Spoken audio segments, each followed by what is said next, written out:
Présentation de la Fête des Lumières 2015, avec un remerciement tout particulier aux équipes du Musée des Confluences qui nous accueillent ce soir dans cet amphithéâtre. Un amphithéâtre et un hall décoré pour l'occasion aux couleurs de la Fête des Lumières par les objets lumineux de chez Bulb, des créateurs que vous retrouverez dans le square Bernard Frangin, dans le 4e arrondissement. Un mot sur le visuel de cette Fête des Lumières 2015. Un visuel interactif quand on y accède par un écran, comme ici derrière moi, depuis le site fêtesdeslumières.lyon.fr. On peut en changer les couleurs ou les perspectives et on peut partager sa création sur les réseaux sociaux. Lors de cette conférence de presse, on va vous présenter le programme de la Fête des Lumières. On vient de voir pendant que vous vous installiez de belles images souvenirs de l'édition 2014. On passe maintenant à l'édition 2015 avec un aperçu de nombreux projets et bien sûr tous les détails pratiques de cette fête qui s'ouvrira donc le samedi 5 décembre à 18 h et se tiendra 4 soirs jusqu'au mardi 8 décembre à minuit. J'invite maintenant monsieur le sénateur-maire Gérard Collomb. Gérard Collomb, venez vous installer pour un petit mot d'accueil si vous le voulez bien. Bonsoir, pour que vous nous donniez vos couleurs de la Fête des Lumières 2015. Alors cette année, nous allons avoir une Fête des Lumières qui va commencer un peu en avance, puisque nous avons quelques dates avant la Fête des Lumières à proprement parler. Le 1er décembre, nous mettrons d'abord en lumière la tour In-City. Le 2 décembre, nous ferons un bel hommage lumière à Paul Bocuse sur les Halles Paul Bocuse. Et j'invite chacune et chacun à venir. Je crois que ce qui a été préparé est un bel hommage à la fois à Paul Bocuse, puis au rôle qu'il joue pour Lyon, pour la cuisine française dans le monde. Le 3, ce sera un événement important, puisque nous mettrons en lumière le stade donc des Lumières au Grand Montou, et donc les uns et les autres pourront découvrir à la fois les volumes de ce stade et puis une très belle mise en lumière. Et enfin le 4, nous aurons notre avant-première traditionnelle où chaque fois, avec Georges Kepenekian, avec Jean-François Zuravik, avec Yves Théolaire du Club des Partenaires, nous allons en avant-première regarder si tout marche bien et où nous réglons les petits détails. Cette année, la couleur de la Fête des Lumières, c'est d'abord d'avoir voulu accueillir beaucoup de jeunes concepteurs. On vous les présentera tout à l'heure et pour nous, c'est un peu notre fierté que des jeunes puissent commencer à venir produire quelques œuvres à Lyon et puis une fois qu'ils ont été appréciés par le public lyonnais, par tous nos visiteurs, en général, ils travaillent partout dans le monde. Le deuxième point qui me semble important, c'est de découvrir chaque année de nouveaux lieux. Cette année, nous allons travailler en particulier sur la piscine du Rhône, piscine que nous venons de rénover. Et donc, on travaillera en particulier autour de ces grands mâts, et je crois que ce sera quelque chose d'assez spectaculaire. Puis nous allons investir le musée gallo-romain. C'est un lieu sur lequel nous n'avions jamais travaillé jusqu'à présent. C'est la direction de l'éclairage public qui travaillera sur ce lieu avec une mise en incandescence. Et donc je crois que cela sera pour tous les Lyonnais un lieu de promenade. On montera par la montée du Gourguillon, on arrivera jusqu'à Fourvière. Et pour les Lumignons du Cœur, nous nous sommes fixé un défi cette année, c'est de pouvoir allumer 90 000 lumignons. Donc cela demande bien des bénévoles pour venir travailler avec nous. Nous travaillons cette année avec une association qui s'appelle Rêve, qui réalise les rêves d'enfants malades. Donc c'est une très belle thématique. Pour nous, c'est quelque chose d'extrêmement important. Enfin, troisième dimension, je dirais, c'est la dimension internationale. Et donc, on va découvrir à nouveau cette année un certain nombre de partenaires. On verra, par exemple, la rue de la République avec des lumières chinoises, avec la ville de Zigong qui est venue cette année travailler avec nous. Vous savez qu'aujourd'hui, cette fête s'exporte partout dans le monde, qu'elle s'exporte en particulier en Chine, que nous serons à Shanghai, que nous serons à Hong Kong, et donc c'est de très belles mises en lumière. Nous allons coopérer aussi avec l'université de Copenhague sur la place Colbert, avec à la région à nouveau le concepteur allemand Christopher Bauder, et j'espère que nous pourrons avoir la participation aussi de l'Office du tourisme marocain pour un hommage à Saint-Exupéry sur la place Antonin Poncet. Voilà, mesdames et messieurs, ce que nous souhaitons réaliser. Nous avons essayé de sélectionner les meilleurs projets pour que, à nouveau, pendant 4 jours, Lyon soit la ville de la féerie et du rêve. Merci. Merci beaucoup, monsieur le sénateur maire. Merci. J'invite à présent à me rejoindre monsieur l'adjoint au maire de Lyon en charge de la culture, des droits des citoyens et des grands événements, monsieur Georges Kepenekian. Georges, je vais vous donner ce micro. Bonsoir. Bonsoir à tous. Avec vous, on va parler un petit peu d'histoire. Chacun à Lyon a en quelque sorte un peu sa propre histoire de la fête de la musique, de la fête des Lumières. Ben voilà, elle est faite. Mais il y a beaucoup de musique aussi dans la fête des Lumières, vous le verrez. Quelle est la vôtre d'histoire, Georges Kepenekian? Oui, chaque Lyonnais a une histoire ou un morceau de l'histoire, et peu importe parce que ça se perd un peu dans la mémoire, mais tous les Lyonnais savent en tout cas qu'autour du 8 décembre, il se passe des choses dans cette ville et que c'est mieux d'être dans la rue que de rester enfermé chez soi. Cette tradition, elle est ancienne, et en tout cas, pour moi, c'est vraiment des souvenirs d'enfance, comme beaucoup d'autres personnes ici. C'était le 8 décembre de mettre ses lumignons, d'abord dans des verres transparents, puis des verres colorés progressivement. C'était devenu vraiment un rituel, d'ailleurs, que nos enfants ont repris à leur compte. Je crois que cette fête, c'est une manière très lyonnaise d'être ensemble, et d'ailleurs très vite on a inventé les illuminations, puisque à partir du 8 décembre les magasins, les vitrines étaient décorées, il y avait le concours du progrès pour choisir la plus belle vitrine, et en fait nous rentrions dans la période de Noël dès le 8 décembre, et ça je crois que c'est ce côté festif qui est très important dans l'histoire de Lyon. Alors c'est l'occasion aussi de parler de la naissance de cette fête des Lumières et de rappeler qu'elle est intimement liée à l'histoire de la ville de Lyon. Oui, elle est intimement liée. C'est vraiment une fête, comme d'ailleurs d'autres événements de notre ville, qui n'est pas hors sol. Elle est rattachée à des racines, à une mémoire dans notre ville qui commence en 1852. On va pas faire une leçon d'histoire, mais c'est un moment où les Lyonnais décident de faire une statue à Marie au sommet de Fourvière. Et puis après quelques inondations, après quelques événement, on va dire, eh bien, le 8 décembre, malgré le fait que les autorités avaient demandé de ne pas le faire, eh bien, les Lyonnais décident, en prenant leurs bougies, leurs lumignons, d'aller en procession jusqu'à Fourvière. Et c'est une manière aussi très solidaire, très populaire de faire les choses ensemble. Et je crois que c'est cela qu'on garde dans notre mémoire.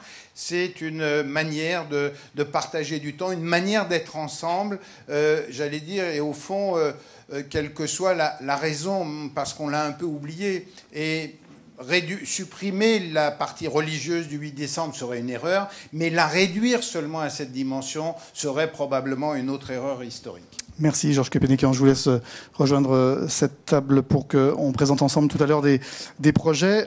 Cette fête des Lumières, c'est aussi un certain nombre de ressources, bien entendu, qui sont développées, un budget, un financement et un soutien important de partenaires, des entreprises, des mécènes, regroupés dans un club des partenaires que préside Yves Théolaire. Il va venir nous rejoindre pour parler de ce soutien historique sans lequel la fête n'existerait pas. Ce club a bientôt 15 ans. Il rassemble 71 adhérents, dont l'essentiel sont partenaires depuis les débuts. Bonsoir Yves Théolaire. Bonsoir Stéphane, bonsoir à tous. Quelle est l'origine de l'engagement de ces partenaires? Alors l'origine, c'est bien d'en parler effectivement. C'est une entité qui a été créée en 2002 sous l'impulsion de la ville de Lyon et des 2 membres fondateurs, EDF et le Mat Électrique, pour prolonger sur une période de 4 jours cet événement et attirer des millions de visiteurs aujourd'hui que l'on voit. Et prendre une dimension supplémentaire. Alors, le partenariat a évolué assez vite vers d'autres formes que simplement du financement.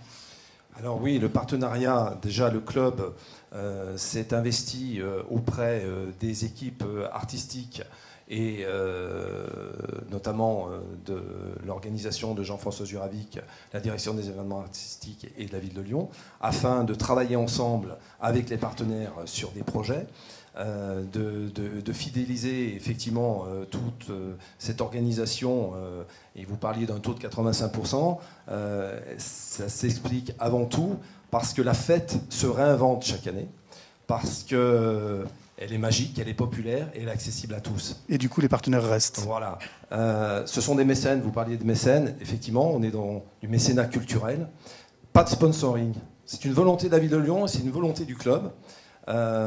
Afin de pouvoir préserver l'âme et l'esprit de la fête, comme l'expliquait Georges tout à l'heure. Ça a une histoire, donc il faut préserver cette histoire. Alors comment est-ce qu'on devient partenaire aujourd'hui? Comment est-ce que ça fonctionne? Alors comment ça fonctionne? Déjà, comme tout à chacun, quand on veut participer à quelque chose, on contacte le club, je ne vous donnerai pas les coordonnées, on contacte aussi des entreprises qui viennent nous rejoindre, et puis on essaye de faire vivre cette vie du club tout au long de l'année pour fédérer des moments intenses entre partenaires, se découvrir, créer des liens de réseau. On a également, je dirais, créé un événement qui est important en partenariat avec la Chambre de commerce et d'industrie de Lyon, le Village Lumière, qui permet des rendez-vous au niveau des partenaires, au niveau également des artistes, des organisateurs et des délégations étrangères, puisque c'est un événement devenu international. On a également l'avis, donc je disais tout à l'heure, pour créer des événements entre partenaires qui permettent de se retrouver. Voilà. Alors les formes du partenariat, il y en a 3, c'est assez simple. Alors, il y a différents niveaux de partenariat, mais il y a 3 formes de mécénat. Il y a le mécénat en numéraire. Le partenaire va financer en abondant le budget de la programmation de la ville de Lyon. Un mécénat en nature, souvent appelé projet associé. Là, le partenaire va chercher un projet qui soit choisi, qui soit identifié, bien sûr validé par la direction des événements artistiques, et qui rentrera dans la programmation artistique de la ville de Lyon. Et puis un projet qui se développe bien depuis ces 2 dernières années, c'est un mécénat de compétences. Mécénat de compétences, là, le partenaire va vouloir plutôt s'investir par rapport à ses ressources internes, soit du matériel mis à disposition en fonction de son activité, soit son savoir-faire, et éventuellement des offres de services. Mais toujours dans le cadre de l'animation officielle. Très bien, merci beaucoup. Voilà. Merci beaucoup Yves Théolaire. Merci. Alors aussi, un petit mot de conclusion. Oui. Parce que le partenariat, on essaye toujours d'apporter la lumière avec les partenaires pour qu'elle soit toujours de la fête, parce que c'est vrai qu'il y a de la musique qui est venue s'intégrer par rapport aux premières années, et que nous apportons, je dirais, quelque chose de toujours identifié pour le plaisir du public et émerveiller des milliers de visiteurs. Merci beaucoup. Merci Yves Théolaire. Merci. Merci beaucoup. Avant de passer à la présentation des projets les plus marquants de cette édition, un mot très rapide, puisque monsieur le sénateur maire en a parlé, sur l'opération des Lumignons du Cœur, qui fête cette année son 10e anniversaire. Et c'est donc sur l'Odéon, sur le site gallo-romain de Fourvière, qu'aura lieu cette magnifique fresque qui sera la plus grande scénographie lumière réalisée avec des lumignons. 90 000 lumignons pour les Lumignons du Cœur. Juste pour vous dire qu'un rendez-vous presse dédié à cette édition vous sera proposé fin novembre. Allez, on passe à la présentation de plusieurs projets de cette Fête des Lumières avec vous, Georges Kepenekian, mais aussi avec Jean-François Juravic, qui va venir nous rejoindre, directeur des événements de la ville de Lyon, et Gilles Flouret, chargés de projet à la Fête des Lumières. On va se mettre tous les 4 autour de ces tables et on va aborder, si vous le voulez bien, ces projets par thématique. Et on commence avec les objets lumineux, les objets qui deviennent des créations lumière. Georges Kepenekian. Oui, comme on est en train de le dire, je crois que cette fête, c'est 4 jours qui visent à enchanter notre territoire, une espèce de parenthèse. Et quoi de plus beau que de donner à voir des objets qui sont tout à fait de la vie quotidienne, tout à fait singuliers, et de leur donner une vie différente. C'est le travail des artistes de nous donner à regarder différemment ces objets, encore une fois, dans le cadre de notre vie. Bonsoir Jean-François Azuravic. Bonsoir. Vous nous emmenez pour commencer place Satonnet. Je vous emmène place Satonnet. Je vous rappelle que l'an dernier, c'était une salle de bal. On peut aussi dire que c'était un peu sous les jupes des filles. Hein. On a tous bien aimé. Et bien cette année, c'est un piano sous la neige. Je vais vous commenter quelques images. Je crois que, voilà. Elles arrivent. Moins de paroles et un peu plus de visuel. Donc, une mise en ambiance de cette place en lumière avec une scène, un piano, c'est un piano mécanique. Nous n'aurons pas le pianiste en spectacle vivant, et la neige qui tombe au fur et à mesure. 10 morceaux populaires repris au piano. Ça sera de la musique classique, de la musique rock, de la musique pop, et une ambiance qui nous donnera peut-être aussi l'envie d'aller danser. Et c'est le petit clin d'œil à l'installation de 2014. Voilà, un piano sous la neige, place Satonnet. Dans le 9e arrondissement, à Vèze, sur 2 places successives, place Abbé Pierre et place de Paris, un artiste, Benedetto Bufalino, un artiste lyonnais qui va venir nous rejoindre pour nous présenter cette œuvre qui s'appelle... Oh, elle est très simple, hein, c'est la bétonnière du 9e, la bétonnière boule à facettes. On va vous donner un micro, Benedetto. Benedetto, on vous connaît. Alors, les gens qui sont ici se rappellent peut-être, salut, de vous. 2007, la cabine téléphonique transformée en aquarium. Voilà, c'était vous. Donc voilà, donc moi je suis Benedetto Bufalino. Donc pour me présenter, donc je suis artiste plasticien et je travaille beaucoup sur le détournement surtout de véhicules. Et j'aime bien les transformer des capots de voitures en table de ping-pong, monter des caravanes à 12 mètres de haut. Et donc en 2007, on avait transformé avec Benoît Dezay, qui est concepteur lumière.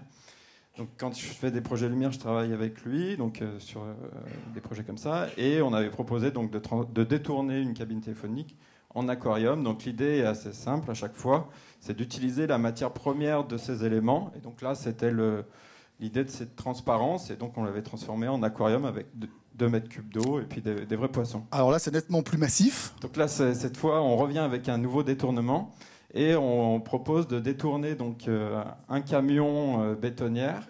Donc on a l'habitude de voir dans l'espace public. Et vu que j'aime bien utiliser ces éléments qui sont existants, donc l'idée d'utiliser cette surface qui tourne sur elle-même, il m'est venu à l'idée de me dire ça pourrait devenir une boule à facettes et on pourrait comme ça organiser dans le 9e une sorte de fête, une boom qui du coup générerait tout un espace de danse et sonore. Oui, parce que les portières du camion s'ouvrent et il y a de la musique. Voilà, exactement. Donc l'idée c'est que la musique vient du camion. Les facettes seront collées sur cet espace cylindrique qui du coup tournera sur lui-même. Et puis, du coup, j'inviterai tous les habitants du 9e, et voire d'ailleurs, de venir danser. Et puis, il y aura des événements comme ça qui viendront ponctuer pendant ces 4 jours de la Fête des Lumières. Donc, il y aura des petites surprises performatives tout autour. Et vous pourrez venir déguiser, danser autour de cette boule à facettes. Merci beaucoup, Benedetto Bufalino. Ce sera donc la bétonnière boule à facettes. Ah, Georges, vous êtes un assistant hors pair.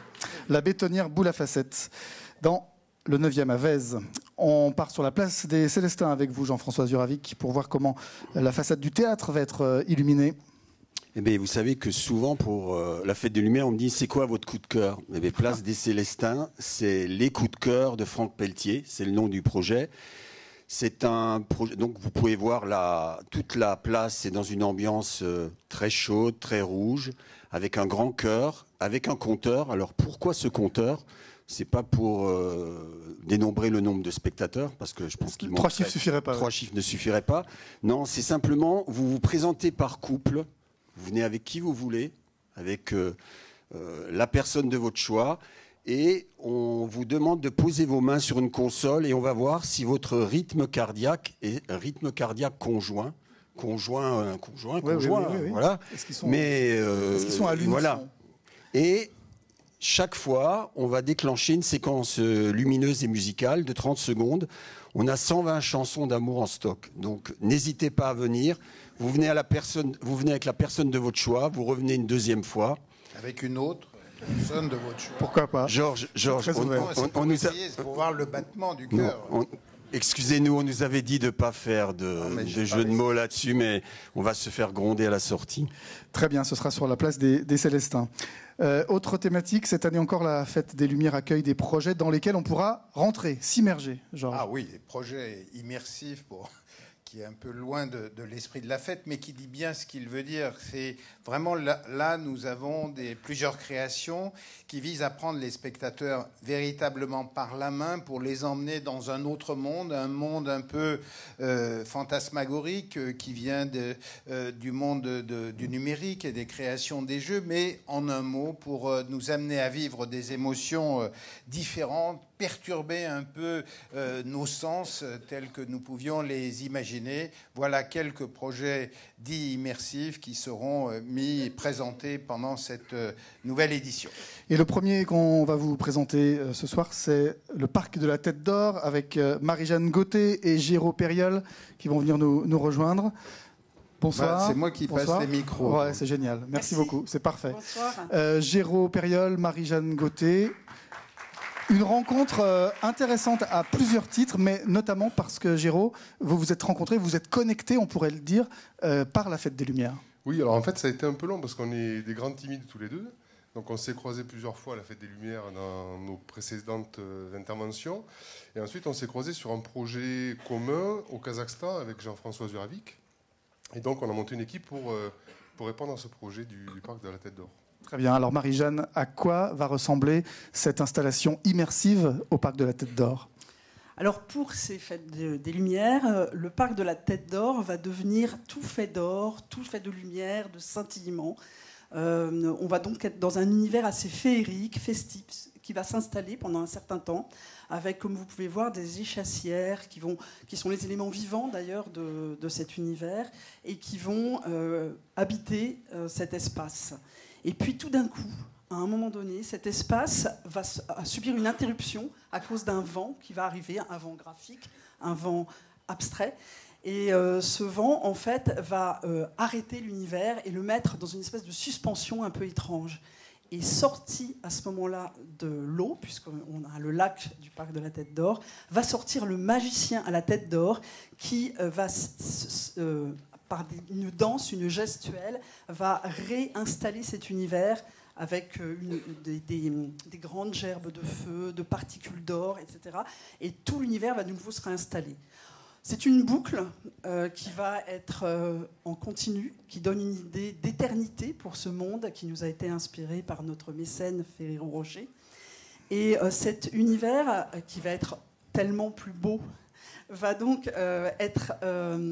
installé sur plusieurs lieux. Il y a un premier lieu qui est le lieu principal. Ce lieu principal, c'est celui quand on arrive. Et on est en effet immergé dans cet univers avec des vocabulaires scéniques qui sont un écran d'eau géant qui va faire 45 mètres de base sur 18 mètres de hauteur.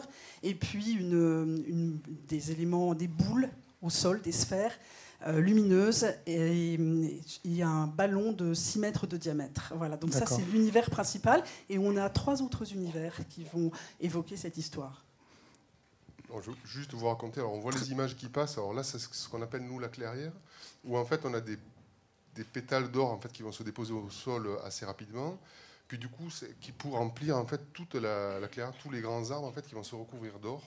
Vous avez compris, le doré est très présent sur ce projet en fait, qui est inspiré donc, de l'univers Ferrero. Et en fait, on a aussi le palais qu'on voyait tout à l'heure en fait, avec des pluies de... Voilà, donc ça tombe très bien. Le palais en fait, avec une pluie de paillettes et de petites lucioles dorées, avec donc le côté magique, c'est-à-dire que cette pluie ne tombe pas, elle reste en l'air pendant les 4 jours.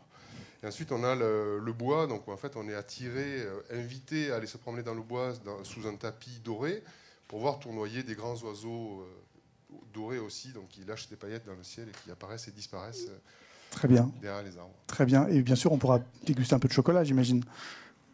Ben oui, là, du coup, ça Oui, je pense que oui. sera Très bien. offert, oui. Ok, merci beaucoup. Merci beaucoup. Merci Marie-Jeanne Gauthier. Oh. Merci beaucoup Georges. Merci Marie-Jeanne Gauthier et Géraud Périol pour ces songes d'une nuit dorée. Jean-François, vous nous emmenez dans un autre endroit, les voûtes de Perrache pour Wonderland. Oui, les voûtes sous Perrache. Je vous rappelle que c'est la direction de l'éclairage public qui a défriché ce terrain et que depuis, ça nous permet de faire le lien avec tout le quartier de la Confluence. Un projet d'Hélène Istou, de Laurent Brun. Ce projet, c'est une jungle virtuelle où vous allez faire une espèce de traversée joyeuse et féerique sous les voûtes. C'est effectivement, comme l'a dit Georges, c'est inspiré du jeu vidéo, mais le monde graphique est plutôt de l'inspiration de l'univers du douanier Rousseau. C'est un monde végétal, animal, et quand vous vous promenez avec vos enfants, sans vos enfants, vous verrez qu'il y a des petits phénomènes d'interaction avec votre passage qui vont se déclencher. C'est quelque chose qu'on a voulu pour le jeune public. Et c'est quand même sur une longueur de 120 mètres d'images en panoramique continue. Alors 120 mètres sous les voûtes de Perrache, 1 km 200 sur la rue de la République, Gilles Fleuret, pour un projet sur lequel on travaille depuis longtemps.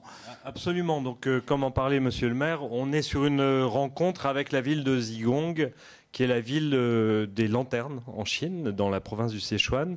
Et on va séquencer ces 1,2 km de rue en 3 zones. Une zone au nord entre l'Opéra et la rue Grenette.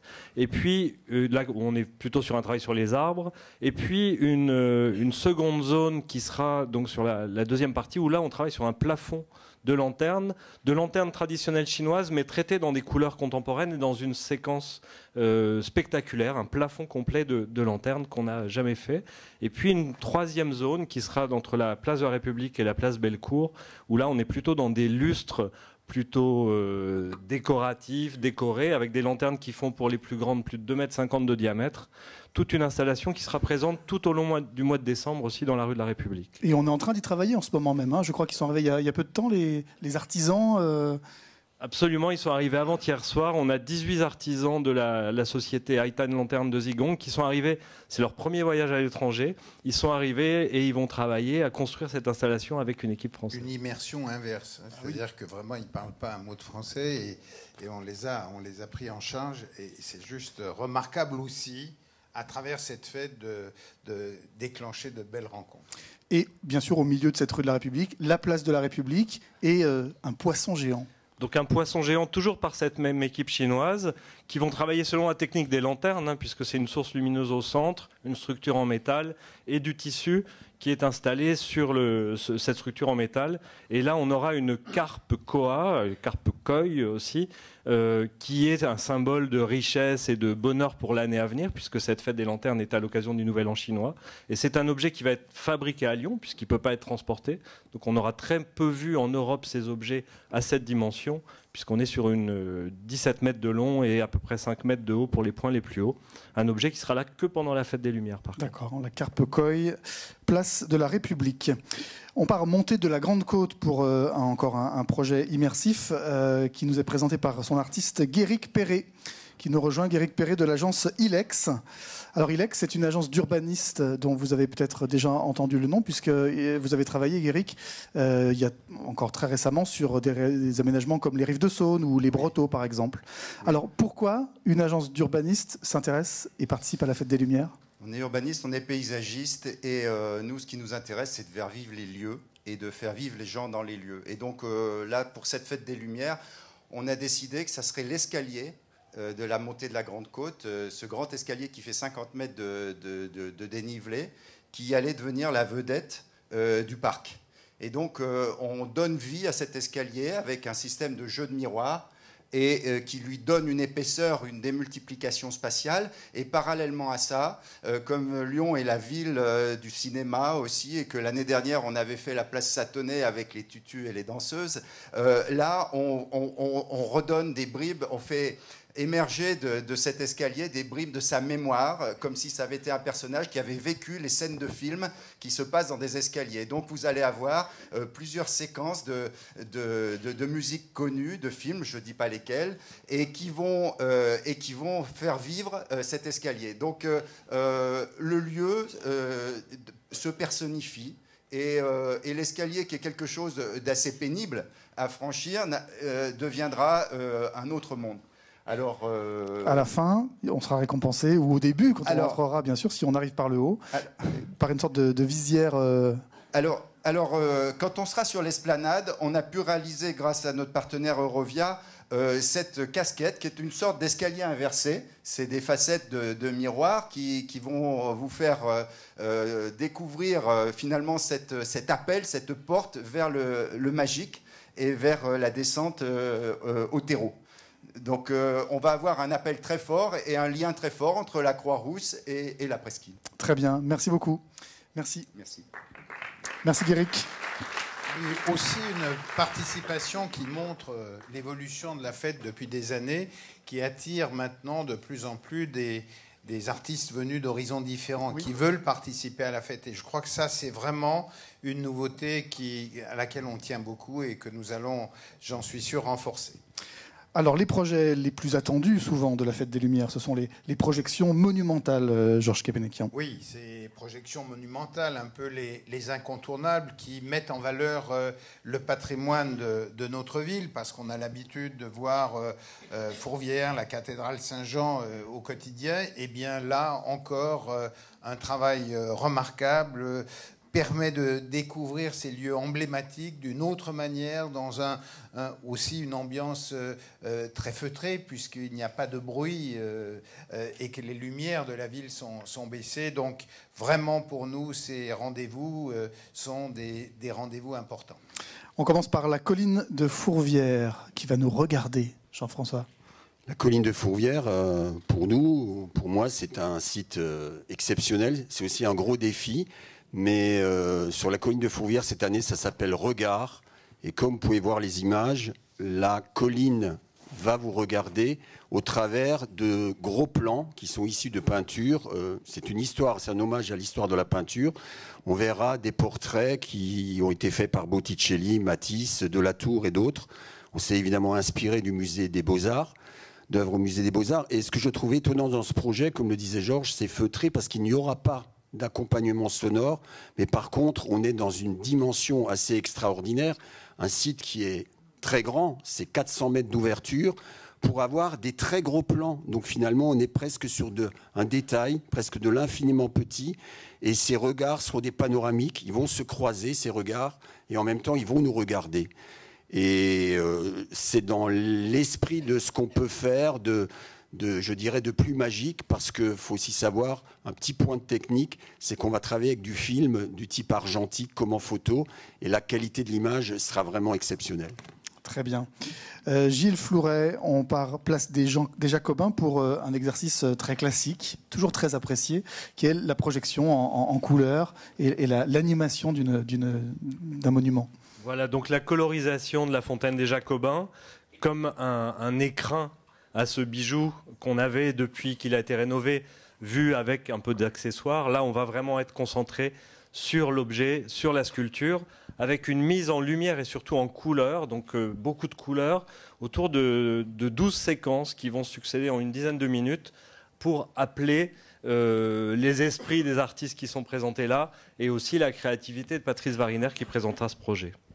Des artistes qui verront avec bienveillance des artistes cette mise en couleur. Célèbres de notre ville, puisque Hippolyte Flandrin était un peintre et qu'il ne dénierait pas ce qu'on va faire ce soir-là. Il y avait Gérard Audran qui était un graveur dessinateur. Guillaume Coustou, voilà, je cherchais il allait m'échapper, qui était sculpteur, et bien sûr Philibert Delorme qui était un grand architecte. En plus, c'est un petit clin d'œil au Festival des Roses, qui avait déjà mis en valeur ce monument qui est vraiment une place importante dans notre ville et qu'on va beaucoup utiliser, j'en suis sûr. Je crois qu'il y aura un petit clin d'œil de l'artiste. Absolument, ce ne sera pas oublié, les roses. Sur les roses, merci. Et enfin, la cathédrale Saint-Jean, bien sûr, Jean-François Zurabic, monument parmi les monuments. Ben oui, je dirais, les premiers sons et lumières, je vous le rappelle, ont tous été faits soit sur des cathédrales, soit sur des châteaux. Donc, par contre, à la Fête des Lumières de Lyon, on est toujours dans une part d'innovation, dans une évolution. Et là, contrairement aux deux projets qu'on vous a présentés, on n'est pas du tout sur une démarche très traditionnelle, bien au contraire. Et après avoir fait appel à des créateurs de mode, à une illustratrice de livres d'enfants, là, on a fait appel à une formation musicale et à son concepteur. Donc la formation musicale, c'est le groupe Ézéchiel, et Yann Negma est un des musiciens, mais il est aussi concepteur visuel. C'est une écriture totalement différente, comme vous pouvez le voir, de la projection monumentale. On va raconter une histoire liée à l'architecture de la cathédrale, mais avec une écriture qui est beaucoup plus liée à des traits. On va vraiment jouer sur du noir et blanc qu'on colorise. On travaille aussi avec de la lumière qui se rajoute, et aussi avec un laser qui nous servira de stylet pour surligner les détails architecturaux. Et une petite précision pour ce projet, il a fallu d'abord 3 semaines de préparation, et l'équipe artistique a souhaité numériser chaque pierre, c'est-à-dire redessiner et scanner chaque pierre. Il y en a 12 000. Imaginez le travail, voilà. Ça a pris 3 semaines. Ça fait un peu de boulot.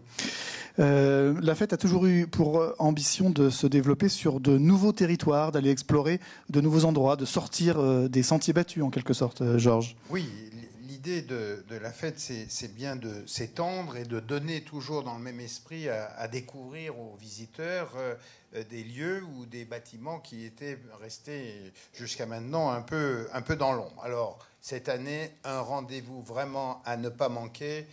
Gérard Collomb l'a évoqué tout à l'heure, c'est le théâtre antique, c'est à l'occasion des 40 ans du musée gallo-romain, vraiment un travail qu'on va vous présenter et qui, je crois, méritera un détour.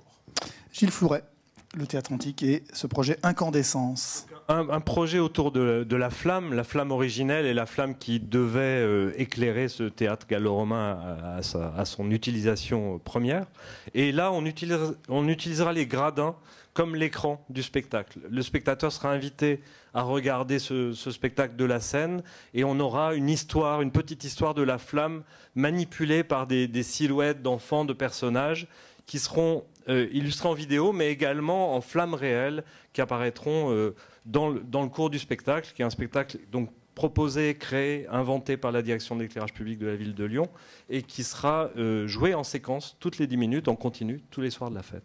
Alors pour aller voir ce spectacle, pour rejoindre le théâtre gallo-romain, on peut prendre bien sûr le funiculaire, ça peut être une bonne idée. Ça peut être aussi une excellente idée de passer par la montée du Gourguillon, qui elle sera aussi mise en lumière. Absolument, puisqu'il s'agit de faire vivre le quartier, de faire monter ou descendre les visiteurs, avec une mise en lumière dans l'esprit originel, donc un projet qu'on a appelé Retour aux sources, puisqu'il s'agit de travailler avec les habitants pour qu'ils, tous les soirs de la fête, mettent des lumignons à leurs fenêtres, et on va aussi travailler sur une dentelle de lumière qu'on va adapter aux lanternes de la rue pour compléter cette ambiance, et qui sera certainement aussi un passage intéressant et de curiosité pour monter jusque là-bas.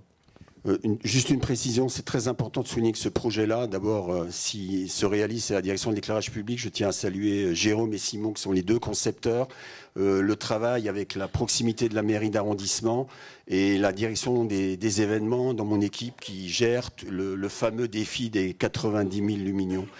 C'est vraiment un travail très collaboratif, et c'est un gros défi. Voilà, puisque les 90 000 lumignons, ce sera à côté sur le site de l'Odéon. On passe au centre nautique Tony Bertrand, c'est le nouveau nom de la piscine du Rhône, avec Sébastien Lefebvre qui va venir nous rejoindre. Sébastien Lefebvre va habiller les 4 mâts du centre nautique d'une manière très particulière, très, très impressionnante, j'ai envie de dire. Et ces 4 mâts, on les verra de très loin. Quelle était votre idée quand vous avez voulu investir ce lieu, Sébastien ? Bon, déjà, c'est un lieu que je rêvais d'investir depuis plusieurs années. Et il y a à peu près 2 ans déjà, j'ai envoyé mes premiers croquis à Jean-François Zuravic. Et bon, c'était trop tôt, c'était pas complètement prêt et abouti. La piscine était en travaux. Et puis, au mois de janvier dernier, j'ai renvoyé mon projet un peu plus abouti, un peu plus travaillé, et avec des solutions techniques viables. Et le projet, c'est surtout investir un lieu emblématique et incontournable à Lyon. Et les Berges du Rhône, c'est vraiment un site que j'apprécie à Lyon. J'ai eu l'occasion de faire plusieurs installations sur le Rhône, et les oriflammes sur le pont Lafayette, et les éolites sur les Berges du Rhône. Et donc j'ai un partenaire privilégié pour ces installations qui est la CNR, qui cette fois-ci aussi me soutient. Donc ce projet, c'est une structure tissée de cordons lumineux. Et je vais créer 4 immenses turbines lumineuses. Et en fait, on a 2800 mètres de cordons lumineux que je vais traiter en 112 unités et qui vont me permettre de faire des effets très dynamiques autour des mâts. Et ça sera accompagné d'une pièce de Paganini. C'est pour ça que j'ai appelé cette installation Caprice. Donc c'est un solo de violon. Et je veux jouer de mes cordes de lumière comme le violoniste va jouer de ses cordes de violon. Alors les points de vue pour apprécier cette œuvre sont assez naturels. Les ponts évidemment qui sont au-dessus du Rhône. Le débarcadère côté Antonin-Poncet qui sera sonorisé là aussi. Là aussi, donc la sonorisation est tout le long de la piscine du Rhône, depuis l'embarcadère d'Antonin-Poncet, et l'installation sera visible évidemment de Fourvière, de la Croix-Rousse, je pense. Bien sûr, parce que voilà, ce qu'il ne faut pas oublier, c'est que ces mâts sont très hauts et qu'on les verra de tous les points un petit peu hauts de la ville. Voilà, ça culmine à 30 mètres de haut. Et voilà, c'est une installation qui sera tissée sur place. Donc en fait, on arrive, tout est démonté. Et on installe des structures et petit à petit, avec une belle équipe, on va tisser ces turbines lumineuses. Très bien, merci beaucoup Sébastien pour ces caprices sur le centre nautique Tony Bertrand, la piscine du Rhône. On reste sur la rive gauche et on part sur l'ancienne gare des Brotteaux avec vous Jean-François.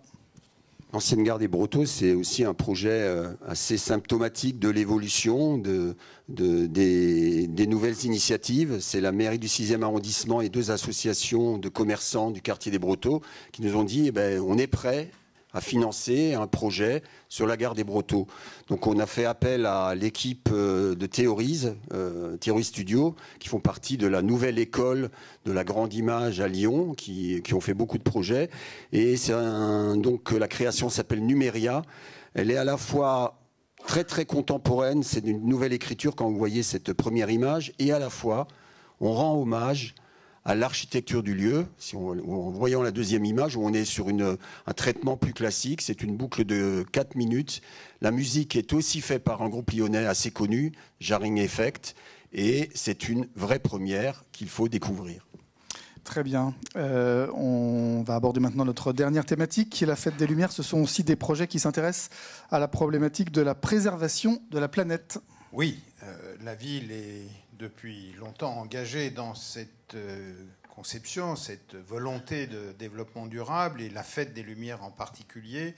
Donc, quelques projets que nous avons sélectionnés pour vous les présenter ce soir, 2 projets principalement, qui montrent notre manière, ou la manière dont les artistes se sont appropriés pour nous présenter cette création.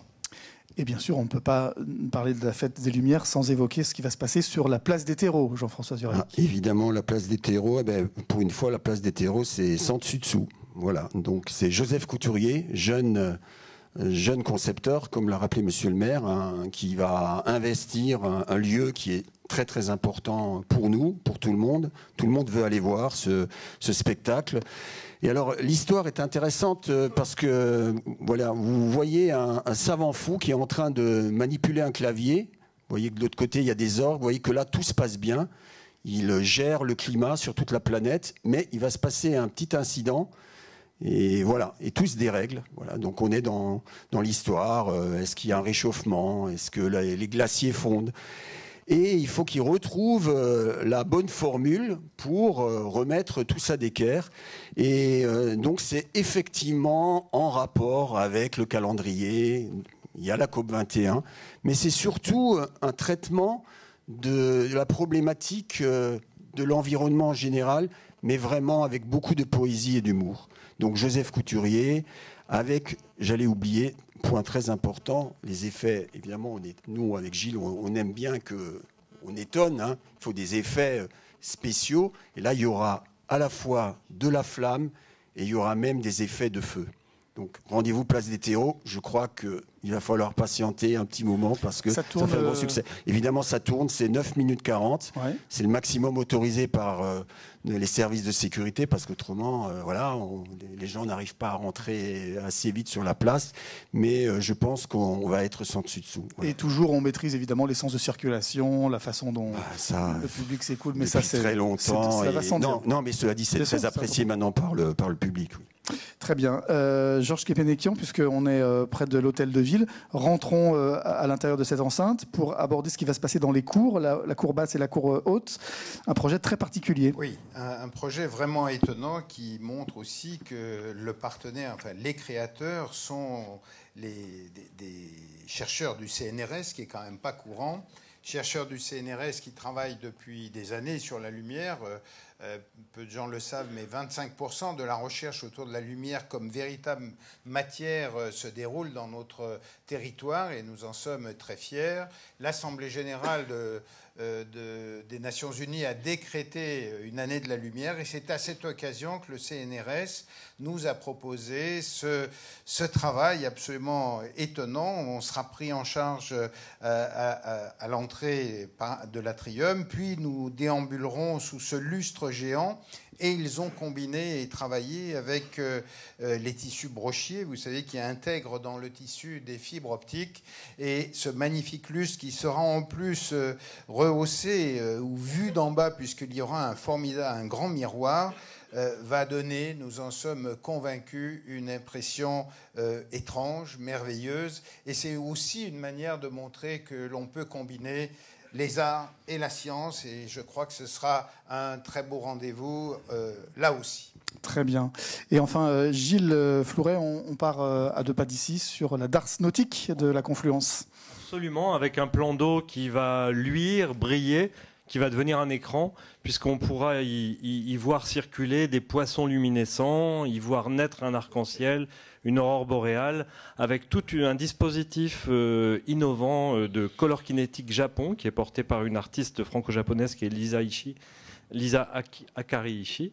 Et on aura ces lueurs qui seront produites par un dispositif de LED immergé à 1 mètre sous l'eau et qui va créer cet écran au sol complètement luminescent et évoquant les lumières naturelles.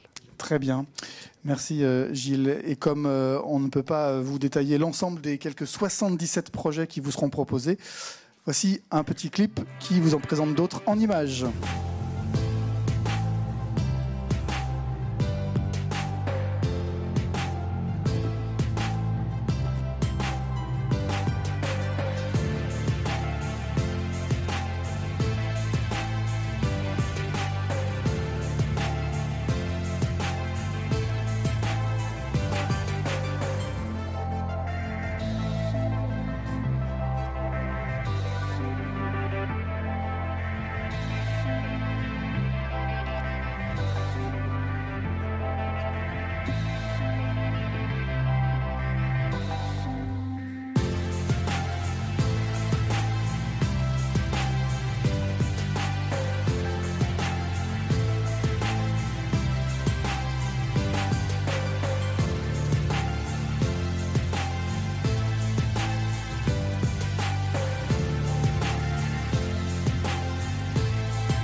Voilà pour ces images. Alors évidemment, on aurait aimé vous en dire plus sur chaque projet. Chaque projet est enthousiasmant, chaque projet est intéressant, chaque projet a été choisi par l'équipe et vraiment voilà, est assumé et vous retrouverez tout dans le dossier de presse qui vous a été confié. Un petit mot, Georges Kepenekian, sur la volonté renouvelée d'impliquer des étudiants du monde entier avec leurs expérimentations. Oui, c'est l'autre partie. Vous aurez à la découvrir pendant la déambulation. Il y a quelques extraits des présentations dans le document qui vous a été remis. Mais pour nous, c'est important qu'à côté d'artistes confirmés venus d'horizons différents, nous fassions travailler aussi des écoles aussi différentes que des écoles des beaux-arts, des écoles d'architecture, des écoles de la lumière, des écoles de design. Et nous recevons à peu près à l'appel d'offres 180 ou 190 projets cette année. Et c'est pour nous important de faire travailler cette émergence, de donner l'envie et de donner ce terrain de jeu à de jeunes futurs créateurs. Pour terminer, un focus rapide sur quelques dispositifs ludiques et participatifs autour de la Fête des Lumières, par exemple, avec le Magic Bus, Jean-François. Le Magic Bus, c'est une initiative de Keolis et du Citral. Un bus est mis à disposition, on ne pourra pas s'y installer. Par contre, ce bus va devenir un teaser et va se promener dans la presqu'île et aux alentours. Et c'est un objet lumineux itinérant avec aussi là un peu d'humour parce que sur toutes les parties que vous voyez vitrées, il va y avoir des effets graphiques qui vont jouer en fonction du bus qui accélère, qui freine, qui prend un virage. Il y aura un certain nombre d'effets assez ludiques. Et ce bus donnera aussi l'occasion de générer un concours photo. On pourra prendre des photos de ce bus. Il est géolocalisé. On pourra le suivre. On saura où il est. Voilà, il saura où il est. Et évidemment, pendant la Fête des Lumières, il ne circulera, rassurez-vous, pas en presqu'île, mais il continuera à circuler sur tous les alentours. Très bien. On reste dans les camions avec le Light Graph Truck. Gilles ? Absolument. Donc, un camion là, qui bougera qu'une fois par jour, puisqu'il sera dans différents lieux, les terres à Guillotière, la place Bellevue et l'amphithéâtre gallo-romain de Fourvière. Et un quatrième lieu également. Et là, c'est un camion photo, c'est-à-dire que les gens sont invités à venir profiter de ce camion, se faire prendre en photo, et ils seront habillés de lumière par les techniques du light graph, par le créateur Guillaume Plisson, qui sera faire de la dentelle de lumière autour des spectateurs, avec toujours une vue sur la ville. Ces photos seront diffusées sur le camion lui-même, et également en ligne, disponibles pour les gens qui auront bien voulu venir jouer. Et ce camion sera certainement, je tiens à le dire quand même, un camion Renault Trucks. D'accord. Merci Jean-François. Il est bientôt 19h, on ne va pas prendre trop de votre temps, mais quand même on peut prendre le temps de répondre à vos questions si vous en avez. Un micro va circuler, on peut prendre celui-ci par exemple, qui va circuler dans les rangs, on peut rallumer un petit peu la salle. Si vous avez des questions, voilà, monsieur ici au milieu, si vous pouvez lui passer le micro. Monsieur, nous vous écoutons. Oui, bonsoir. Bonsoir. Vous avez dit que la voûte ou les voûtes seraient illuminées. Est-ce que c'est la voûte ouest, la voûte est ou les deux? Jean-François. Alors, c'est les voûtes de Perrache, c'est le passage qui n'est pas le passage du tramway, c'est le passage qui est donc et piéton et routier. Et ouest, je vais vous dire, c'est le passage ouest. C'est la façade ouest. D'accord. Est-ce qu'il y a d'autres questions? Allez-y, c'est le moment. Bonsoir, madame. Donc, la Fête des Lumières, c'est combien de visiteurs, quel coût pour la ville et quelles retombées? Merci. C'est moi qui réponds, très bien. Donc, nous sommes sur la base de, vous le savez bien, par plusieurs estimations de 3 millions de visiteurs. Le budget n'a pas changé, il est resté très stable. Non pas que nous contraindrions la création, mais les technologies, la manière de faire nous permettent de rester dans l'enveloppe de entre 2,6 millions et 3 millions suivant le bouclage définitif de tous nos projets. C'était quoi la troisième question ? Les retombées. Les retombées. Alors sur les retombées, je vais compléter. Alors on parle toujours de l'hôtellerie, de la restauration. On parle quelquefois un peu moins du commerce. On parle aussi de... Vous connaissez tous le phénomène Airbnb, les gens qui louent leur studio, leur appartement, leur chambre de bonne. On oublie souvent de citer les entreprises qui localement travaillent sur la fête des Lumières, la sécurité, les entreprises de transport. Et on oublie aussi, Georges, tu pourrais aussi en dire un mot, c'est surtout aussi le rayonnement. C'est le rayonnement qui est... Alors ça peut se quantifier. Alors il y a une couverture presse exceptionnelle, en national et à l'étranger. Mais il y a aussi le fait qu'un certain nombre de villes à travers le monde, chaque année, nous demandent des conseils, nous demandent éventuellement d'intervenir. Et en tout cas, ça contribue au rayonnement de Lyon à travers le monde comme étant la ville qui a créé le premier festival Lumière. Les Allemands, les Anglais disent c'est la mère de toutes les fêtes Lumière, de toutes les fêtes des Lumières. Oui, je rajouterais un mot sur ce rayonnement.